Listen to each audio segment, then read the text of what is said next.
We stand in a room where someone looks very sick, surrounded by others, with their name shown right above them. Right next to him, a woman cries as she remembers the happier days he used to have. Sean, the fifth disciple, notices the old man looks exhausted and asks Elder C for advice, even suggesting they find another elder for help. But Kevin shuts down the idea, claiming it's a waste of time and insisting that he alone caused the old man's downfall by revealing his martial arts secrets. The second and third disciples nodded their heads and agreed with Kevin. Young can't wait for the old man to finally die. Jang agrees and wants everyone to look down on those who still respect his teachings. And now Young is setting his sights on joining the second elder, who has a whole bunch of female fans. A girl standing nearby gets so mad she starts clenching her fists and yelling at everyone there. Standing up, she scolds everyone for taking credit for her immortality, while warning that the old man might not last long and calling them ungrateful animals. Her angry outburst makes the whole group upset, but Fun walks right up to her anyway. Fun bumped into her, sending her tumbling back and down. He tells her she needs to act with more respect. Fung's face darkens with annoyance as he challenges her nerve for speaking to him like that. She turns her focus back to Fun, showing that if she wants to stay with the old man, he should be allowed to stay too. As Kevin packs up, he casually notes that he's already grabbed all the old man's valuables. Fung chuckles as he carries his things, mocking the idea of pitting that useless old man against his own worthless servant. The woman stayed flat on the ground, shaking as she tried to stand, her heart heavy with thoughts of betrayal until she finally pushed herself up, tears blurring her view as she wondered what the traitors had done, while the elder called out from the ground, urging her to hurry back to the bedside where she asked how he was and promised to care for him once the ungrateful ones were gone. Sure outside, thinking back on their journey and regretting that he never properly taught her or offered her a place to grow, wondering if she still held a grudge against him. Feeling a bit shy about her weak natural talent, C admitted she couldn't cultivate well, but she was so thankful that Shurao had saved her from slavery that she had no complaints to make. She angrily shook her head at the unfair rules of the heavens and the treachery of bad men, sorrowfully wishing that good people would not always suffer such cruel fates. Seattle started to push himself up from the bed. Before she could finish speaking, she started coughing so hard that Z worried about how she was feeling. Shurao looked at the blood on his hand and grumbled that his time might be close to ending. CIA knelt and prostrated herself before Joey, begging him not to hate her and to let her become his disciple, promising she would never get up until he agreed and pledging to avenge anyone who betrayed him. Seo was surprised by how determined she was. Turning solemnly, Seo placed a hand over his chest to acknowledge the gravity of his condition, wondering if accepting her offer was wise as she worried about his well-being and urged him to rest. Seo holds out a tiny bottle of the last drops of condensation essence, admitting it isn't special but it's all he has for her right now. Z's eyes fill with tears as she begs Zhao to rest and not worry about her. But Zhao promises C that he won't leave so soon. As he talks, a bad coughing fit takes over and makes the bottle slide right out of his hand. The bottle rolls off and crashes onto the floor. It breaks apart the moment it hits, and as his eyes grow heavy, he sees Sai and realizes she didn't need to offer herself to him, even though he still has to wake up. Sia wonders if this is really the end, even though her loud crying hurts his ears and makes her realize he's annoyed because he regrets not taking Ji as an apprentice sooner. He gives up and accepts his fate, but right then, a voice shouts that the disciple bonus system has officially started, leaving Shurao confused and wondering what it really means. But then, he gets a gold pill that never runs out. Every single pill holds the power of 1,000 essence pills, able to boost your strength or mend your wounds in a flash. Shurao clutches the pill in his hand, tears running down his face as he thanks fate for the chance to live on after 20 years in this world. 20 years ago, he was brought into this world after a car crash, convinced he was the star of a famous family with amazing gifts, and he even started building his foundation before he turned 10.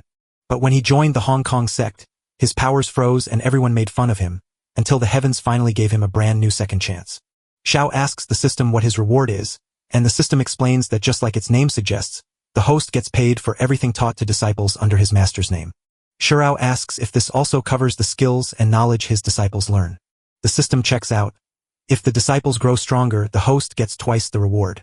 If the host shares 200 days of growth with the disciple gains exactly 200 days of growth in return.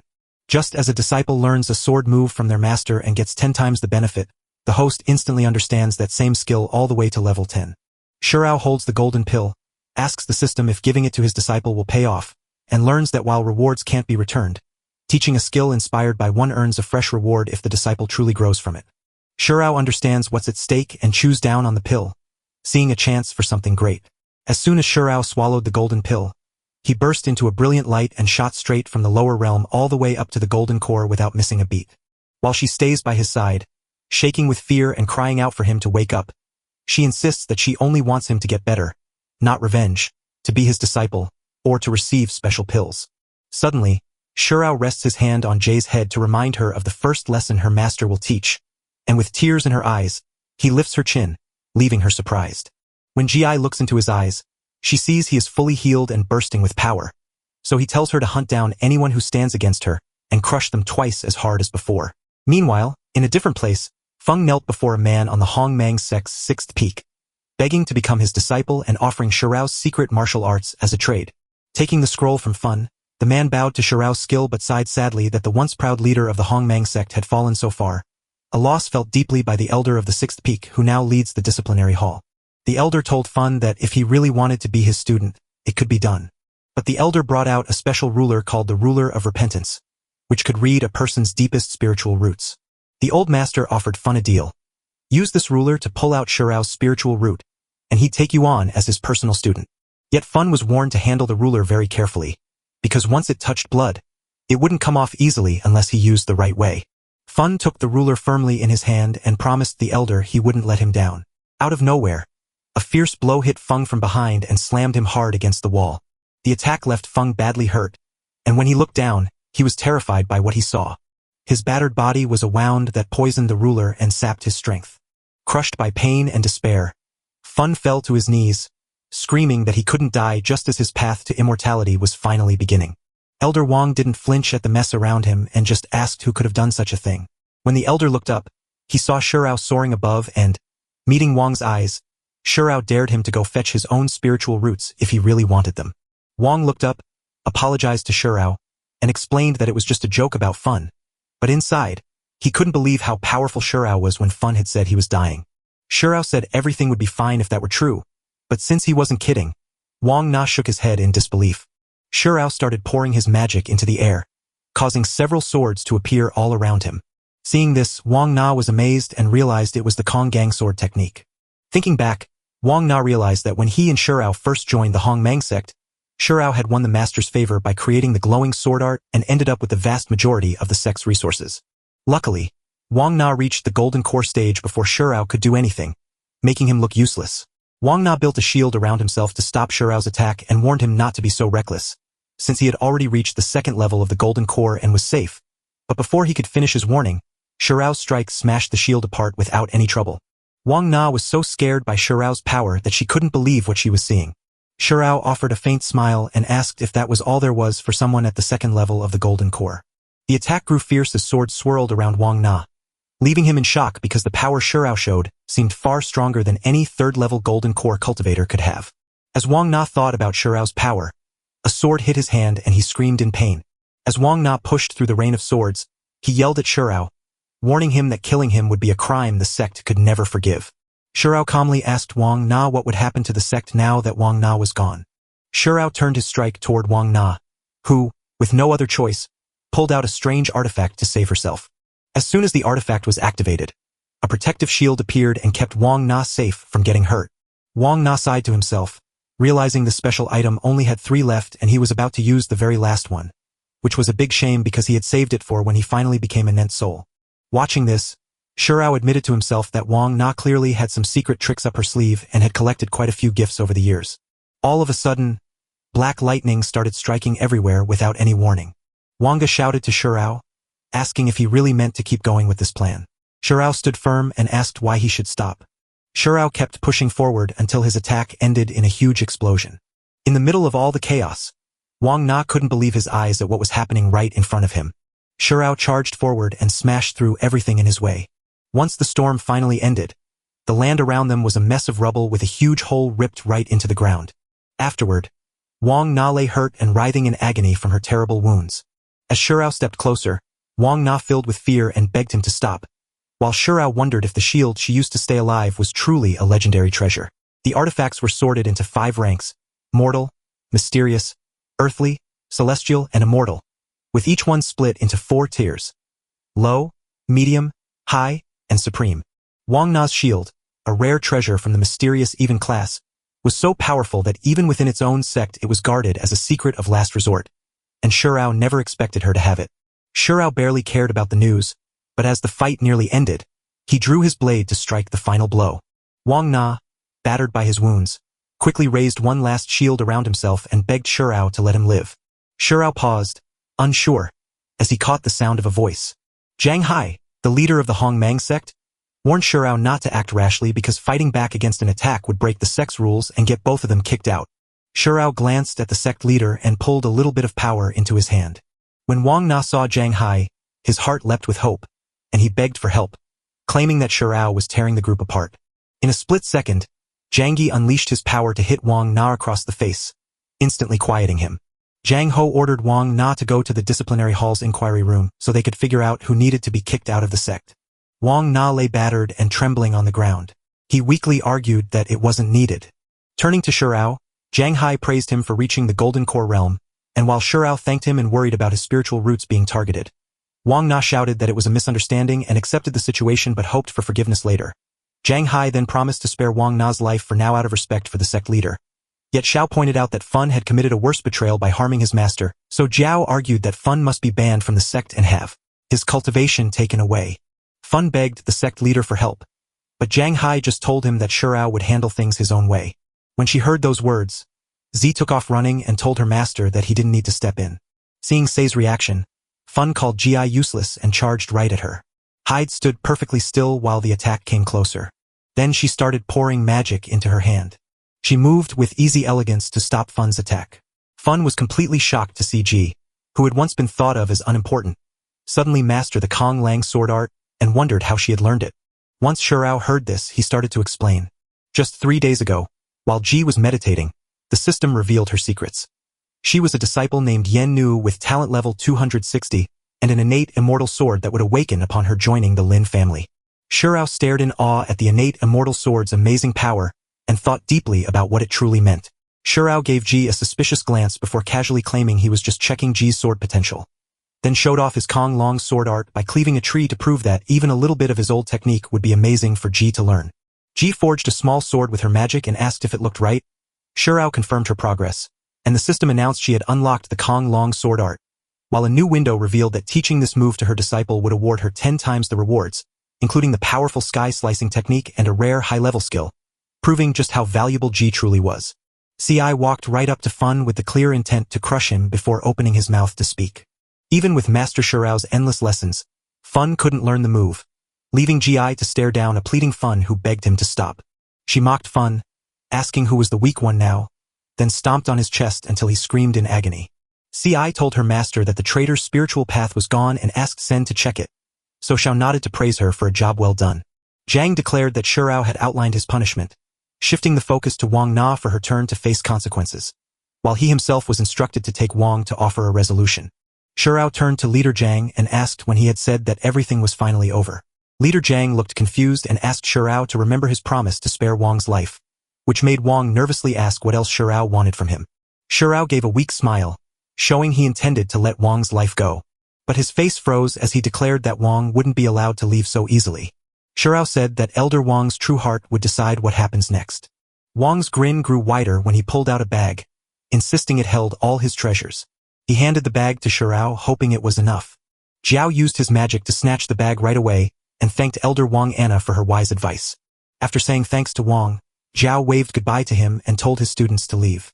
As they departed, Z showered praise on Master Shurao, who announced they would rest for the day before continuing Ji's guidance tomorrow, while Wang watched in silence. Leader Zhang said goodbye to Wang Anna and told him to look after himself. Wang, his face swollen and eyes burning with anger, promised that this was not the last time he would fight back. The next day, at the 7th peak, Shurao found himself back in the middle of exploring once more. Shurao couldn't wait to dig into the bag that Wang Na had given him. As Shurao rummaged through the pile, he found a stash of treasures, including some potions that could push him into the Golden Core realm, even if they weren't the best quality. Shurao grabbed 2 scrolls, 1 mortal and 1 earth grade, and thought about how these middle-level ancient arts could help Z build a strong foundation. After looking over the loot, Shurao spotted the most prized item, the 5-element seal earth grade sword, and decided to give it all to Sai since the system's rewards were far more valuable than any treasure he could find. With almost everything checked, only one thing was left: a tiny bag overflowing with powerful spiritual stones that made Xiao marvel at Wang Na's recent luck and feel sure they were rich. Thinking about his new wealth, Xiao dreamed of the day Wang Na would build her own village. Just then, Z showed up to remind Shirao about their training in 2 hours and asked if she could come in. Chang let her in and asked Ji to come along. As they gathered, Chang took everyone into the deep world of cultivation, walking them through every stage from the first breath of energy to the final holy realm, splitting each one into 10 smaller steps along the way. After birth, the focus shifted to building up strength and vitality by boosting the flow of life force and toughening the muscles, bones, and skin. In the inner world, blood and chi mix to create a personal force that makes a martial stronger and tougher, pushing their abilities up to the highest level of power. People whispered that climbing to the top level could make you immortal, but very few had ever made it that high.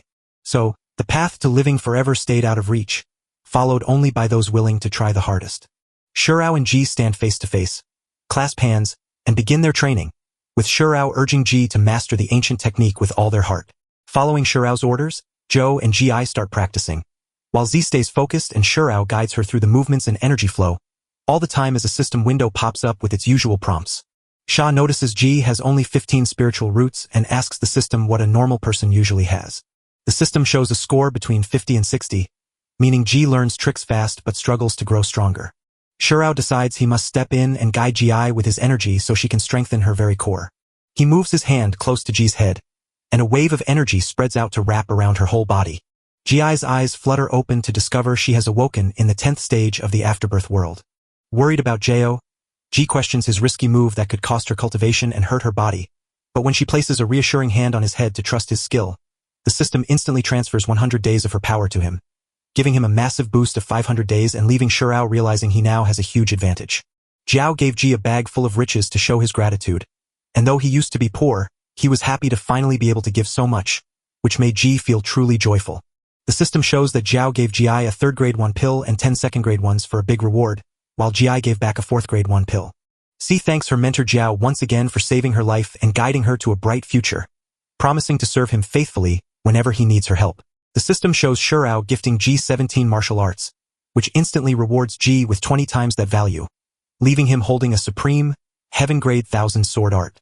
Xiao tells Ji not to undervalue herself, reminding her that whatever belongs to him is also hers, and after she learns his teachings, he promises to give her plenty of resources for her training, which surprises her and makes her realize there will be even more chances ahead.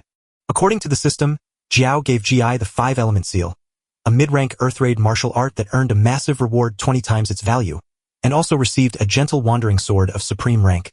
Ji advises her generous master to be careful since such kindness might have hidden costs, but she still trusts he will stay safe while he hides away to reach his 5th level of power. So excited about guarding Jiao while he trains, Ji promises to knock away anyone who tries to get close.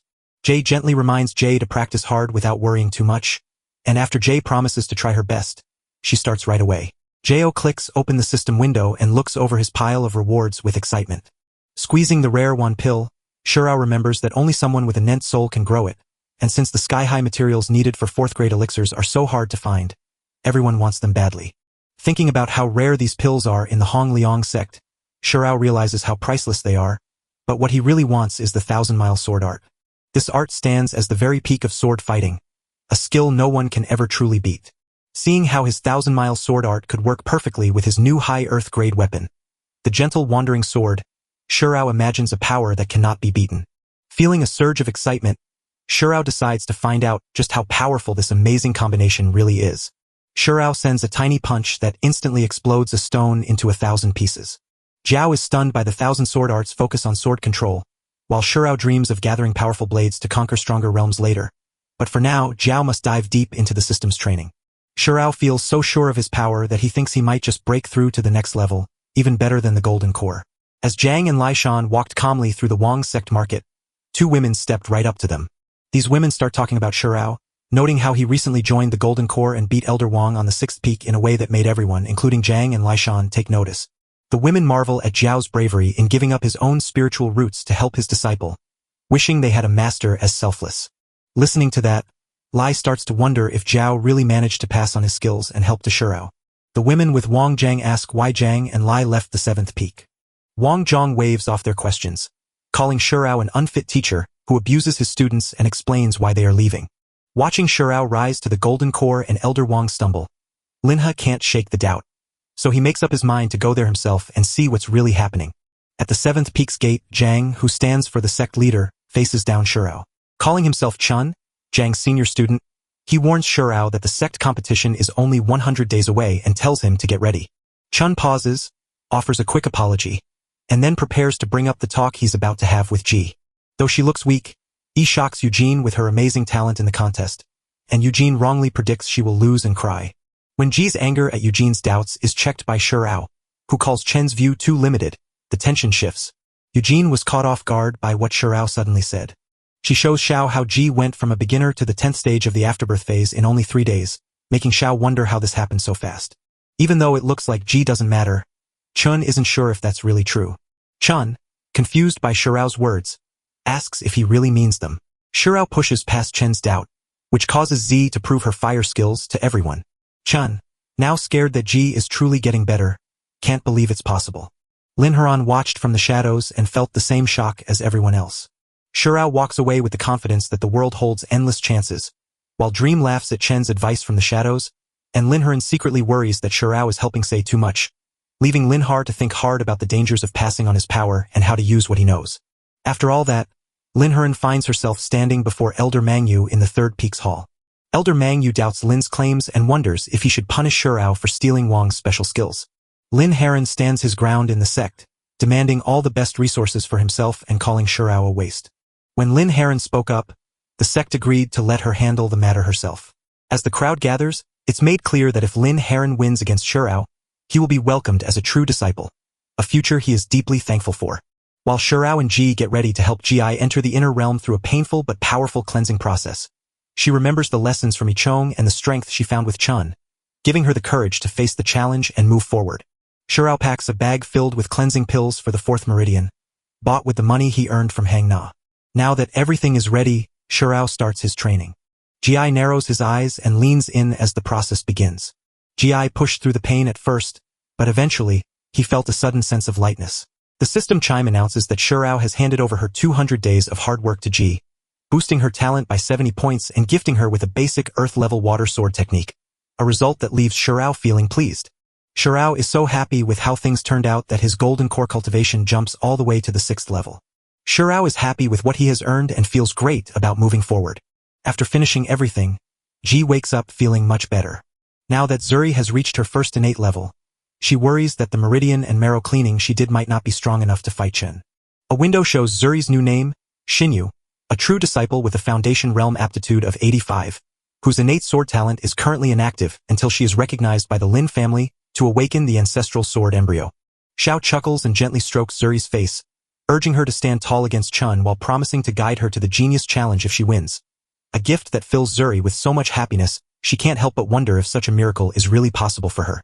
Suddenly, a loud knock breaks the quiet and startles Z and Xiao, leading Jiao to rush off and check on a disciple who got badly hurt while collecting herbs. Feeling suspicious, Xiao decides to sneak after the caller outside. As Z leaves, she wonders who else might be one of Jiao's disciples besides her. When Jiao opened the door, he found himself facing something truly unexpected. Lying on the ground, Lin Haran is stunned but quickly calls out to his master Shurao, begging him to accept the meager blood dragon plant he managed to retrieve. Z screams at Lin Haran for betraying him and demands to know why he is even there. With a shaking voice, Lin Haran insists it was all a misunderstanding and claims he only took the plant to save his master's life. The followers of Elder Mang from the 3rd Peak jump in to defend Lin Haran and call for calm before taking action.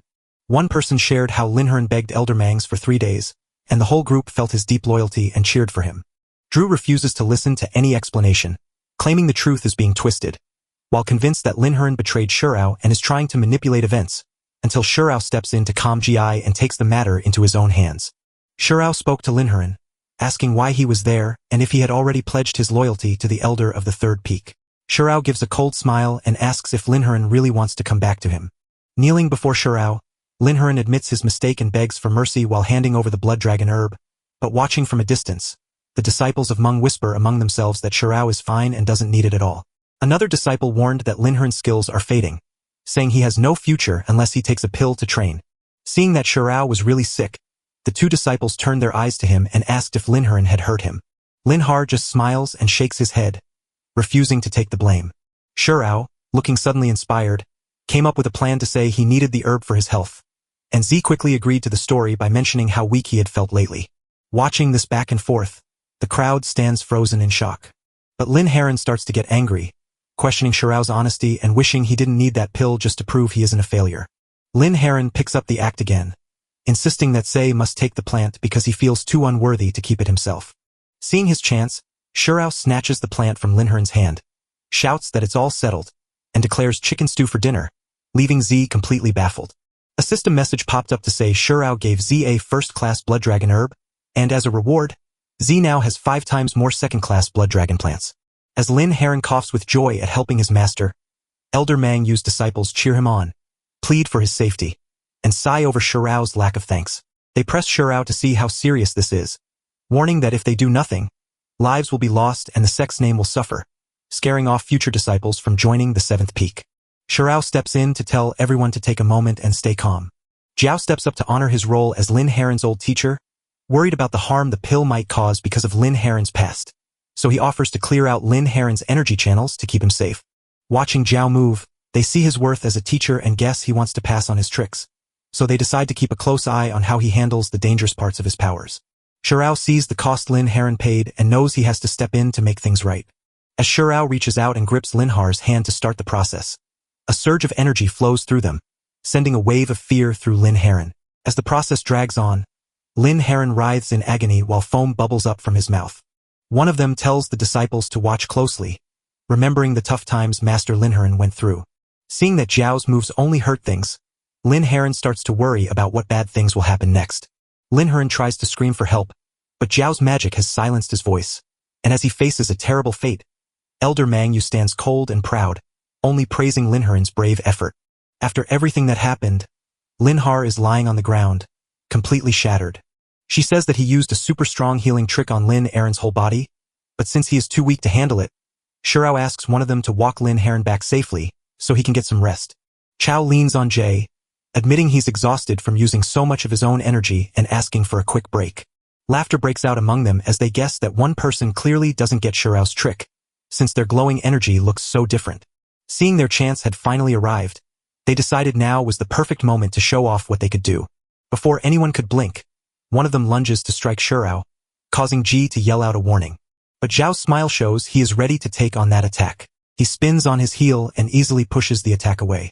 Chao smiles and asks how anyone could dare attack Xiao, who just saved a dying man, by using that very moment against him. Seeing what was happening, the attacker was stunned and wondered if it was the right moment to strike, amazed by Xiao's endless energy. Xiao pours all his strength into pushing the assailant away with a powerful shove. The attacker hits the floor hard, and his students instantly rush over to help him. Xiao casually turns around to act like nothing happened and asks Jia to make chicken, so she happily agrees and starts cooking right next to him.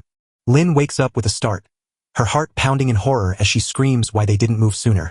As their eyes lock, the two rivals ready themselves for the fight that is about to begin. One of them grabs the hidden treasures Meng collected on his journeys, which he can control using a special trick.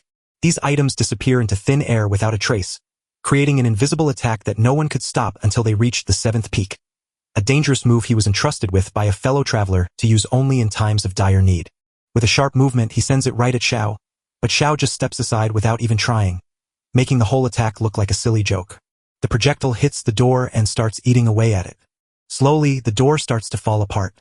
Watching this, Xiao realizes something special is happening, but because the limitless golden pill has made his senses super sharp, he can spot any deadly move before it happens, which saves Jiao from getting hurt. Zio looks at the two confused people who can't figure out how he escaped the attack. They didn't let the others' confusion shake them. Instead, they kept right on pushing forward with their attack. Jiao tells Ji to use the Kangol longsword technique aimed at the southeast. Z grabs her sword and gets ready for the attack coming at her. In one quick move, she skillfully blocks the attack. Z stands amazed, watching her defend herself so well. Suddenly, a system pop-up flashed with news of a triple reward from the master. The disciple had finally grasped the true power of the Kangol longsword and earned a set of Earth-tier dragon spirit armor. Shirao looks at Ji and knows he expected this success, since she just mastered the sword's inner spirit, and she keeps stunning everyone with her new power. The disciples of Meng are completely stunned by this incredible show of skill, and even those who have surpassed the realms of the Nent Soul or Gathering Separation would have a hard time noticing the attack, leaving them confused and wondering just who this assailant really is. Linharen scrambles across the dirt, begging everyone to run away right now. Seeing Linhar's desperate struggle, Zio's eyes turn cold as he questions how someone who betrayed his master and hurt his ancestors could dare strike back. Feeling Zhao's strong will, Linharen quickly backs away in fear. Z grabs the chance to rush forward with her sword, shouting that Linhar's actions are unforgivable. Linharen tries to get away, but the attack still hits him with a powerful blow. Linharen falls to the floor in defeat, his voice shaking as he screams that this can't be real. A disciple warns them not to get close, but Master Mongyu promises that Shirao's story isn't over because his sect leader will step in, though another student notices something strange hiding behind Z. Z's eyes burn with a hungry desire for blood. Shirao gently puts a hand on Jay's shoulder to insist she rest, promising to take care of everything, though she whispers that sometimes it is better to die than to live. The disciples start to give up and beg Shirao not to go any further. Even as they shout their protests, Shirao keeps moving forward and makes them question how much they really regret their actions. Shirao keeps moving forward, showing that there is no time left for regrets. The clock has finally ticked past its finish line. Hours later, Shirao stood before the sect leader, telling the story of what happened and saying he only fought to protect the sect. Shirao begs the leader for mercy, pleading that the seventh peak shouldn't be punished. Leader Zhang stays calm and says that even though the traitor is dead, there might still be some left over. The leader makes it clear that ignoring sect rules over and over again is a very serious matter. Shirao bows his head in respect to the leader's deep wisdom and promises to follow her every command. Another disciple stepped forward to challenge the leader, claiming he was twisting the truth with unfair bias. One of them promises to visit the seventh peak with good intentions, only to see Shirao break the sect's rules by killing his own disciple and demanding he be kicked out as the only fair punishment. Shirao pushes back, saying this wasn't just a friendly stop because Linha is now his official student, while he blames Mongyu for what happened to Linha and throws aside his attack needles as Mangyu admits taking him to the seventh peak wasn't a casual stroll, leading Shirao to challenge the honesty of their defense and warn against lying. Leader Zhang's frustration boils over as he scolds Mongyu for defending the sect's rules and demands that Mongyu show the others how it's done by giving up his own power. Hearing this, Mongyu drops to his knees once again and begs for his life. Zhang Hua steps in to put an end to the trouble, ordering Mongyu 3 months of hard physical work followed by a month of quiet thinking with no room for arguments. Shirao quietly nods to himself, showing he respects the leader's good sense. Guards come to take Mongyu away, but he stays shocked right until the very last moment. Mangyu promises to take revenge at any cost, staring straight into Zhao's eyes. In the meantime, CI works hard to train inside the Seventh Peaks Hall. Xiao breaks X's focus, apologizing for his talk with the traitor and stepping up to take whatever punishment the sect leader decides. Z jolts up and starts walking back and forth while Zhao apologizes for what he did and promises to stand by her. Shirao calms her fears, telling her she isn't to blame and that he will keep her safe. She puts a hand on Jay's shoulder and begs her to remember these words for sure. From this moment on, anyone who hurts Ji or Shirao, whether they're traitors, gods, rulers, or officials, will face our revenge. Ji's face turns red with excitement at this news. She promises to stand by Ji's side no matter how much the world might fall apart. Ji can't help but cry and fall to her knees, completely overwhelmed by how much she means to him. Shirao gently lifts the emotional Ji and urges her to speak, insisting that some truths must never stay hidden. She finally reveals her real name is Lindsay and that she is a princess from the Lin family, who used to rule the Southwest. Shirao freezes in shock, remembering how the respected Lin family, once known for their powerful lineage, vanished without a trace just 10 years ago.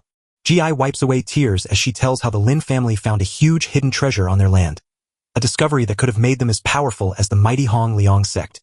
Zay's uncle, hungry for power, told the Luo Yun sect about her father's secret discovery, causing a terrible massacre for his own gain.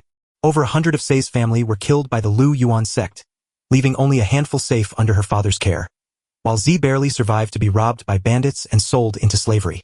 She tells how lucky she was to be saved by her master Shirao, admitting she would have faced a terrible fate without his help. Hearing C's words brings tears to Shirao's eyes as she realizes how much pain she has suffered and understands her anger toward traitors. So she grabs Ji's arm and decides they must leave the mountain together. Ji asks why they left so quickly and where they are going, while Shirao says Ji asked Xiao to be her master, so he will fight for her out of respect. When Shirao locks eyes with Ji, he promises that as her master, he will walk beside her to the Lu Yuan sect to take back her revenge. Tears flowed as she watched her new resolve at Shirao's. Ji rushes to hug Shirao and tells him she'll kneel forever just to let him live peacefully, but he comforts her by saying they should look forward to the endless possibilities waiting for them as they leave together. Deep in the forest just beyond the city walls, Two fighters clash until a third steps in to stop the fight.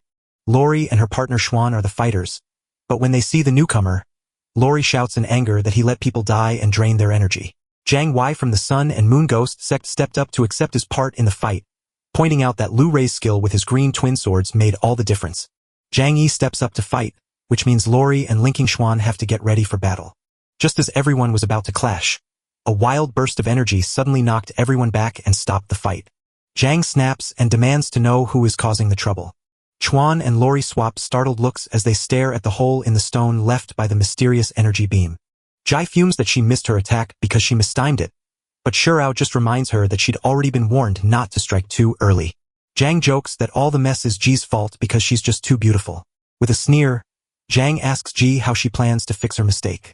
Ji scolds Jiang for his arrogance and calls for punishment, but even as she pleads against it, Ji still moves forward toward Jiang Yu. Jiang quickly takes Ji's weapon away and scolds her master for not teaching her to be less careless.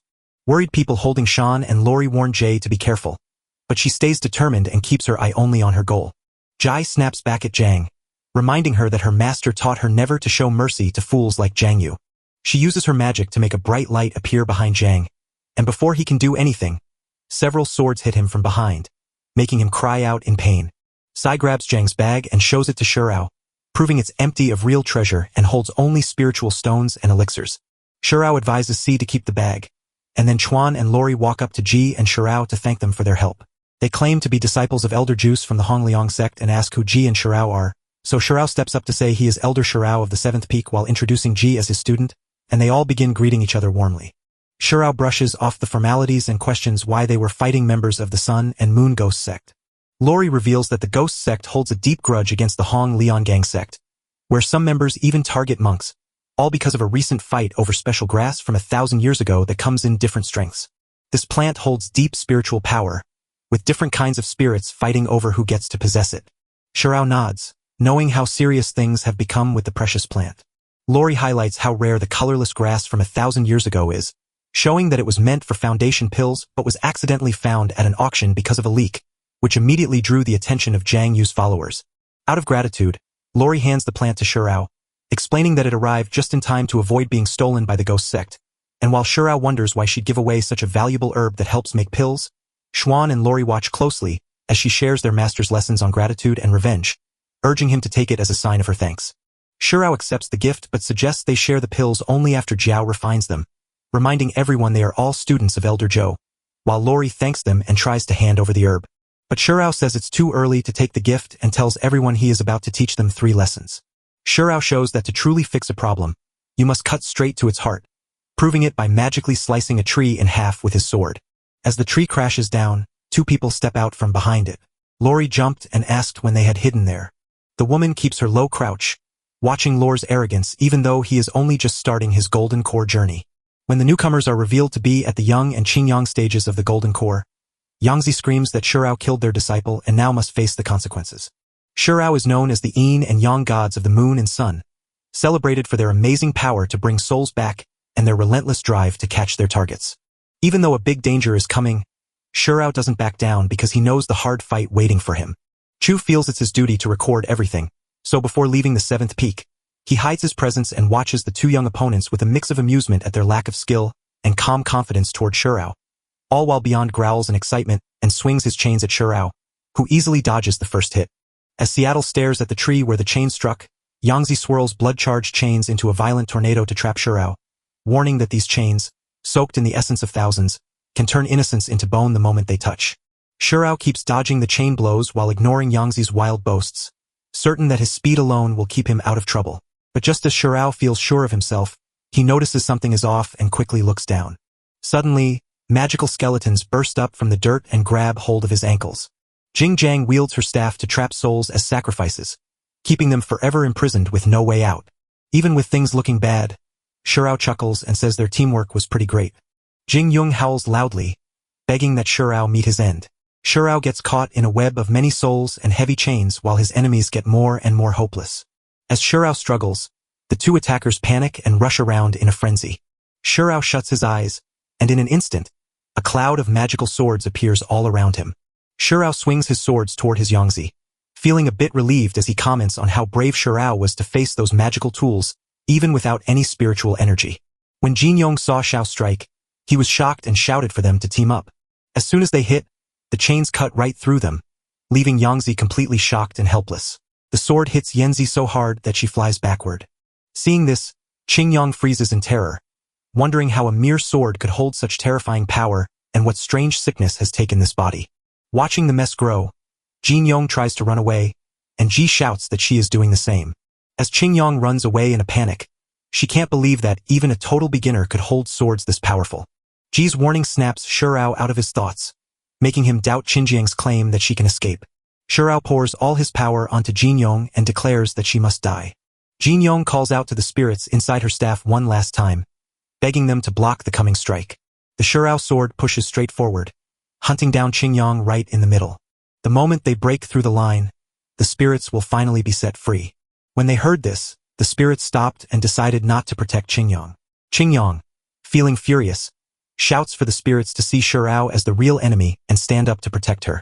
But instead, the spirits suddenly turn on Qingyong and attack her with fierce fury. And so, the curse breaks free. Jai lets them go on their own ways, but Chuan and B. Lori get knocked back by Zio's huge power. While watching Elder Shao wipe out 2 villagers with just 2 moves, Chuan wonders if Shirao is about to step into the next soul realm. I reach over with joy, shouting that I've found all the treasures left behind by the defeated pair. Shale walks up with a bright smile to tell Ji how well she's getting at gathering treasure, then hands her a bag that used to belong to Zhang Yi, making Ji's eyes sparkle with joy as she thanks Master Shale for the special gift. Watching Shirao give so freely to Ji, Chuan and Bilori are stunned, while Ji brags that she now owns 10,000 spirit stones and endless elixirs, then asks Master Shirao how she could possibly use all that wealth by herself. Shirao tells Ji that she must take good care of everything he has entrusted to her, and then he thinks about looking at the rewards the system has given him. The system notices how generous the host is to his apprentice, uncovering a huge prize made of many different items. Chao was totally stunned by the huge pile of rewards waiting for him, including a level 4 immortal nourishing pill, a Cancun ring, merciless millennium herbs, and rare spirit stones. Shirao stops in his tracks, taking in the sheer size of the 2000 class stones he's just been given, and suddenly realizes just how rich he's become. Shirao jumps for joy at his sudden fortune and asks permission to give 2 bags to Linking Xuan and Bilori since she already has a Cancun ring. Linking Xuan and Bori hesitate to accept the gifts, thinking them too precious to keep. Shirao gently pats Ji on the head, letting her know she can do whatever she wants with the gifts. Ji grinned and handed over the 2 bags, asking them to be careful. Xuan and Bilori wiped away their happy tears and thanked Ji and Xiao for being such kind people. Lori admits she feels jealous of Ji because Ji has such a kind master. Shirao and Ji finally make their way to the alchemy room in Luyuan City. As they step inside, they see a few people working hard, and Ji asks them what they're doing. The merciless millennium herb from outside the city can refine foundation pills, so Ji thanks her master, but Shu Moon overhears them. When Shun learns that making the foundation pills needs a golden core level of power, she doubts the young-looking Chao, but her doubts fade once she sees his calm strength. Suddenly, a massive boom shakes the room and throws Xiao and Ji flying back. Ji, feeling embarrassed, doubts Shirao's alchemy skills, but Shirao stays calm and admits he has never made a foundation pill before. Shu helps Ji make a perfect healing pill, but Jo is still wary. Shun insists Xiao handle the pill refining all by himself, leaving no room for help. People watch Shu Moon with awe, seeing her true kindness in how freely she gives. Shirao spots the special mark on Xuan's shirt that shows she is a 2nd-level alchemist. Shirao can't believe how young Xuan looks, even though she's already a master at alchemy. As Su Mohan carefully pulls out the herbs, Shirao thanks her for the help and offers to pay twice the normal price. Afterward, Mohan starts mixing herbs while Z and Shirao watch him closely. The air around him fills with bright green and yellow energy. Suin grabs a bottle and chants a spell to pull the energy inside it. Even though Shirao keeps asking for money, Suin insists he did it as a favor and won't take any payment. While everyone else runs and shouts about the auction, Suin stays calm and watches closely. Mohan bows out with a smile, politely turning down the money she offers him. Shirao thinks hard about which sword to buy for Ji at the upcoming sale, planning to grab rare treasures so he can earn even more rewards from his special system. Shirao invites Ji to the auction, and Ji jumps at the chance with pure excitement. On the 2nd floor of the Tongji building, an auction is underway where a presenter displays a 1,000-year-old ironwood whip glowing with spiritual energy and studded with magical stones, said to be powerful enough to reach the lower realm, starting at a bid of 30,000 low-class stones. Hein jumps in with a huge shout of 100,000, leaving everyone else groaning as the prices shoot up too fast for them to catch. The bidders grow more frustrated as they realize how tough the competition is and how hard it is for regular people to afford such high prices. Sumoan watches the bidding go crazy without saying a word. The presenter unveils a top-tier melted core fire lotus, boasting its legendary quality, while asking for a starting price of 1 million low-class spiritual stones. Su Mohan knows that getting the melted core lotus might be her one and only shot at this big chance. With her mind racing, Su Mohan weighs her next move to claim the prized melted core lotus. But Z, ignoring everything else, happily stands up again and offers $2 million. As Sumoan's eyes brim with tears of disbelief, the other guests shake their heads in defeat, admitting they can't match such a high price and sighing as the wealthy win once more. The presenter bangs the gavel, shouting that Shurao bought it for $2 million. Shurao stares at his new money and worries it won't bring him happiness, which makes Z look at him with deep thought. The presenter hands the lotus to Shurao's table to celebrate the deal, and Z looks on in awe at its beauty. Watching the scene, Suin wonders if they plan to buy everything else too. Even though Su Mohan feels sad about missing the chance to get the melted core lotus, she gathers her courage to ask Shurao for it, and as she walks up to his table, she catches Z's eye and he remembers her as the alchemist from before. Kneeling before Shurao, Sumon shows that her father was a marshal, and begs him to use the fire lotus to help her. She begs Shurao to sell her the fire lotus, promising to make up the price with hard work. Touching her words, Jai turns to ask his master for help. Shurao says the lotus is now Jai's, letting Su Mohan do whatever he wants with it. The system spots the trade and showers Shurao with a massive 5-time bonus for gifting his apprentice a top-tier core fused fire lotus. Before they can do anything, a rope with a sharp iron tip swings right at them. Z sees the trouble coming right away and stands his ground to fight it off. After the surprise attack, Z asks who did it. The crowd screams in excitement, ready to fight, while a man holding a rope mocks G and calls him weak. He points to another man, declaring him his master and offering 3 million for the lotus, a price so huge that the crowd gasps in shock. This person is Wang, the lord of Luyun City's son, who said that 3 million would be like a tiny trinket to Su Mohan. When Sumihin sees him, he looks scared, and Shurao notices right away. Some onlookers point out that Wang Ranga is tormenting Su Mohan again, and they remind everyone that since Su Mohan became the family head, Wang Ranga has kept bothering her. The assailant jumps back up and insists the two women hand over the lotus, just as Wang Roger wants. Z plants their feet firmly and refuses to sell just to make Wang Roger happy. Mohan dashes over, begging Gi to hold back so that Ji and Shurao don't get into trouble, which leaves the two of them completely confused. Shurao whispers that Suin might know the man. Suin starts explaining that the man is the powerful son of Lu Yun's lord, and she tells how she once turned down Wang Ringer's marriage offer, which only made him chase her even harder. Suin steps up to take the blame for the chaos, hands over 50,000 spirit stones as a sorry gesture, and then declares she is leaving. Watching Mon's strength and cleverness, Shurao gets excited about the idea of teaching her, especially since she's already a powerful young alchemist. Shurao reaches out to someone, asking them to hold their breath while he plans to pass the lotus to Wang Younger and teach him a lesson. But the twist in his plan leaves the other person completely shocked. Mon suddenly spins around and dashes back to ask about the rule. Shurao casually opens his fan again to show that all she has to do is admit he is her master. Su Mohan shouts that she's in, promising to give him anything he wants as long as Shurao can save her dad.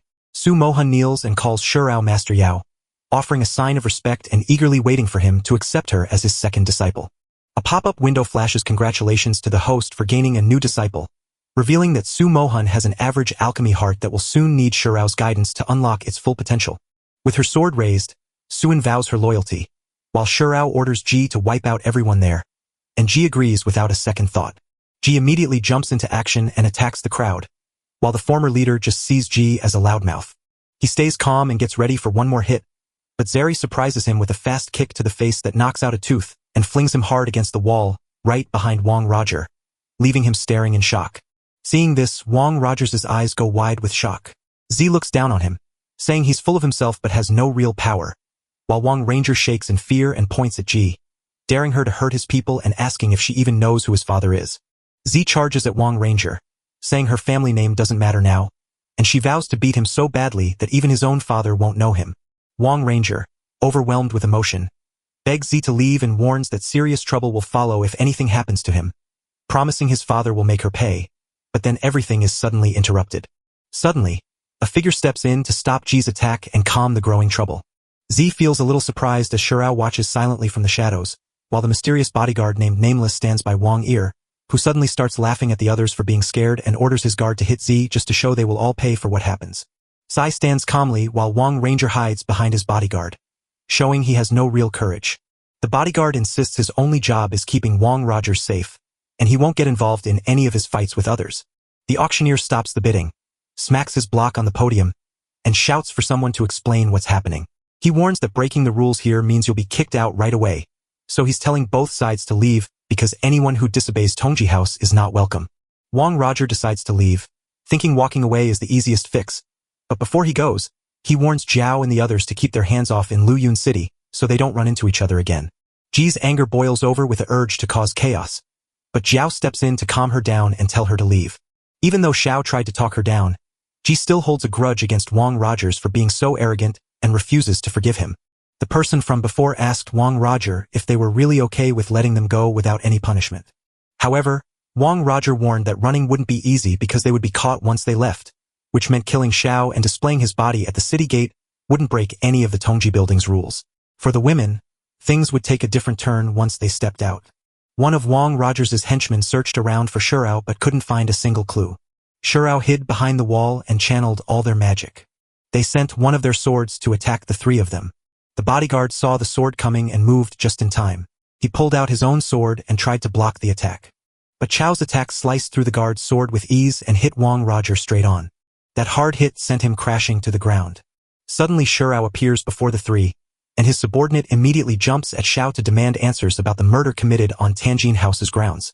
Xiao calmly rejected the blame, explaining that he only took his revenge after they left Tianjin House, just as their rules demanded. That sharp comeback left the subordinate so confused and stunned that they couldn't think of a single thing to say. The bodyguard flings away what's left of his blade, showing he's either giving up or refusing to back down. Though the bodyguard hated Wang Roger's attitude, he knew his job was to keep him safe. Loyalty to Wang Roger forces the bodyguard to honor his promise and seek revenge on anyone who hurts him. If the guard kills his charge, he must take revenge or face the angry Wang family. So he gets ready for the fight ahead. Shirao's lips curl up into a small, quiet smile. With his floating sword circling him, Shirao watches the bodyguard's weapon break, but stays ready to fight. The bodyguard's skin hardens into scales, showing that his beastly blood makes swords useless against him. It's a tightrope walk where everyone has to live together just right. Jiao stays cool and calmly asks the bodyguard if they can prove their claim. As the test begins, Jiao lunges with his swords, driving them straight at the bodyguard. The bodyguard moves faster than anyone can blink, catching the swords in his hand and smashing them to pieces. The bodyguard scoffs at their old-fashioned challenge and snaps their swords right in half. Even after the setback, Chao keeps his cool and wonders if any of the 7 swords might still be useful. A sword suddenly appears behind the bodyguard, catching him off guard. He reaches out to grab the sword with his bare hands.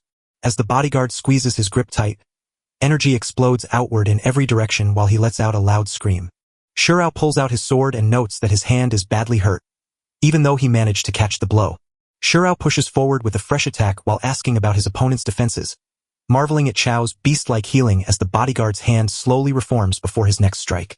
This discovery makes Jiao feel a knot of worry settle in his stomach. Just like before, the bodyguard snatches the sword out of the air with a grip that won't let go. Locking eyes with Shirao, he declares that no mere sword can ever defeat him. The bodyguard is shocked that the Shirao sword is so powerful that just holding it drained all his strength, and he knows one more swing would certainly defeat him. The bodyguard watches Xiao and notes that Shirao seems to have hit his limit of strength.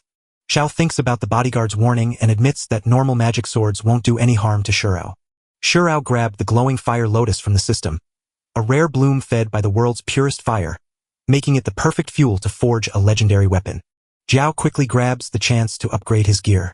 A giant golden sword suddenly appears before Xiao, filling him with joy as he shouts how powerful it is. Shirao smiles with great joy as she names the sword Blissful Fire. Shirao steps back to let the bodyguard take on his arrogant rival, and the guard raises his arm to stand his ground. The moment the sword hits, the bodyguard feels such sharp pain that his arm is cut right off. The bodyguard is scared and confused by this strange fire and quickly realizes how bad things have gotten. With eyes locked tight, the bodyguard pours all his strength into a glowing shield around him, knowing it's about to shatter as Shu's swords rush to crush him. The bodyguard sees the shield is too weak to hold and knows he can't take another hit, making his very survival seem impossible. Seeing the bodyguard in trouble, Shurao shouts that he's not done yet. Suddenly, the sword held by the bodyguard begins to shake. She slips away from the bodyguard's grasp. The sword snaps the shield clean in half from the inside, leaving the guard open to the storm of blades. The bodyguard nods his head, admitting he has lost. He lowers himself before Shurao, ready to face whatever punishment comes, knowing Shurao could end his life or ruin his power with a single thought. Shurao just smiled as he effortlessly called every single sword back to him. Shurao's kindness left the bodyguard completely confused, unable to figure out why she decided not to kill him. Shurao explains that if the bodyguard admits defeat with true sincerity, he will be spared, even though Shurao notices a touch of pride in him and respects his strength and stubborn will. After introducing himself as Yao, Shurao leaves but offers a challenge for another fight if the bodyguard ever decides to seek revenge. Shurao adds a warning that if he fails his mission, trouble will follow, so he tells the bodyguard to do whatever it takes just to stay alive. The bodyguard froze in sheer terror as he saw just how bad things really were. Shurao, with Ji and Soo-hyun, turns their help to Sumo Han's dad, and everyone, even Z, who is impressed by Shurao's kindness, thanks them. As the trio leaves, the bodyguard thinks about how Sai's amazing accomplishments at such a young age will stay with him forever. Thinking about running away, the bodyguard decides to meet Shurao later if he can escape the Wong family, and after traveling for a while, they finally arrive at the mansion. Suji gazes in awe at the magnificent mansion, remembering how the Su family once thrived under her father's leadership, before falling into ruin when Su Mo-hun took charge. With Father Wang Chong as the city lord and elder of the Lu Yun sect, worries grow that the death of Wang Rogers will bring new trouble for Shurao. Ji's anger flares as she declares her goal to stop Wang Chong from striking back while she hunts the Luo Yun sect, so Su Mo-hun quickly opens the door to let them in. As they walk in, they find a man sitting inside named Su Hong-yuan, who is thought to be Wu Han's second uncle and immediately gets angry when he sees them. He shouts his anger and bangs the chair to show how mad he is. Her uncle scolds her for the nerve to come back. Suin is stunned by her uncle's harsh words, so the curious Sumoan asks why her uncle and the other clan elders are all gathered there. Gi starts to suspect trouble as the clan elders gather, while Shurao keeps a sharp watch on the cold, unfriendly air around them. The air grows thick with anger as a woman slams the charge of betrayal against Sumoan, whispering that she sold the Su family's home to take advantage of her brother's broken body. Mohan's third aunt, who is named Su Runaway, steps up to question her motives and actions. Suin stands up to defend herself, saying she did it only to save her dying father, not for money, and then pulls the lotus from her bag to prove her heart was in the right place. Su Mo-hun beamed with pride as she showed off the lotus she'd won, sharing her happiness with the family gathered around. The tension spikes as her powerful uncle, who has reached the 6th level of the golden core, tries to snatch the lotus right out of her hands. Scared and begging her uncle to stop, Suin is about to understand what's happening when Shurao steps forward with his swords ready and tells everyone to leave Suin alone. Seeing how strong Shurao was, Su Hong-yuan knew he couldn't win and tried to run away as fast as he could. His escape stops suddenly when a sword crashes onto the wall right in front of him, freezing him in his tracks. Surrounded by swords, Su Hong-yuan is trapped and cannot escape the mighty power Shurao shows. Worried about Su Hong-yu's safety, Runaway shouts a warning for her to be careful of the sharp swords.